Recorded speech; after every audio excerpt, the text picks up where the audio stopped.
ఫైనల్గా శేఖర్ భాషకు గిఫ్ట్ అయితే రావడం జరిగింది. మనం అందరం చాలా బాధపడ్డాం. శేఖర్ భాష కూడా బాధపడ్డాడు, ఆయనకి ఎటువంటి గిఫ్ట్ రాలేదని. అండ్ స్వయంగా నాగార్జున సార్ నోటి నుంచే నీకు కొడుకు పుట్టాడు అనేతలకి అండ్ శేఖర్ భాష అయితే ఆ ఎమోషన్ అయితే తట్టుకోలేకపోయాడు. అండ్ శేఖర్ భాషకు వచ్చేసి కొడుకు అయితే పుట్టడంతో అండ్ శేఖర్ భాష చాలా ఎమోషనల్గా అయితే ఫీల్ కావడం జరిగింది. అండ్ అందరు కంటెస్టెంట్స్ కూడా భావోద్వేగం అయితే గురి కావడం జరిగింది.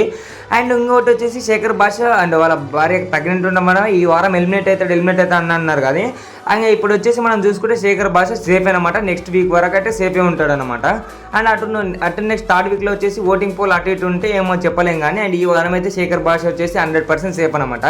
అండ్ శేఖర్ భాష అండ్ ఆ ఎమోషన్స్ అండ్ అంత ఫన్నీగా ఉంటున్న మనిషి అండ్ అంత ఎమోషన్ కావడం వలన అండ్ అందరు కంటెస్టెంట్స్తో పాటు వ్యూవర్స్ కూడా చాలా చాలా చాలా బాధగా కలిగిందనమాట. అండ్ ఆయన వచ్చేసి ఎప్పుడు చూసినా అండ్ సెటైర్ లేసు, కామెడీ పంచులు వేసు అండ్ అలానే ఉండడం వలన మనకైతే అదే ఫేస్ గుర్తుందన్నమాట. అండ్ ఇప్పుడు శేఖర్ భాష వచ్చి కొడుకు పుట్టిన కారణం వల్ల అయితే చాలా సంతోషంగా ఉన్నాడు. అండ్ శేఖర్ భాషకు ఇంత మంచి గిఫ్ట్ ఇచ్చిన మన నాగార్జున సార్కు ఏమంటారు ఒకసారి కామెంట్ చేయండి. అండ్ శేఖర్ భాష అటువంటి ఎమోషన్స్పై మీ అభిప్రాయం అయితే కామెంట్ చేసి మన ఛానల్ సబ్స్క్రైబ్ చేయండి. ఇటువంటి బిగ్ బాస్ అప్డేట్స్ అయితే మన ఛానల్ అయితే షార్ట్ అండ్ ఇన్ఫర్మేషన్ ఉంటాయి. ప్లీజ్ గైస్ సబ్స్క్రైబ్ చేయండి. అండ్ మీ అభిప్రాయం ఏందో కామెంట్ చేయండి. మన ఛానల్ సబ్స్క్రైబ్ చేయండి. అంతే. జై హింద్. Thanks for watching.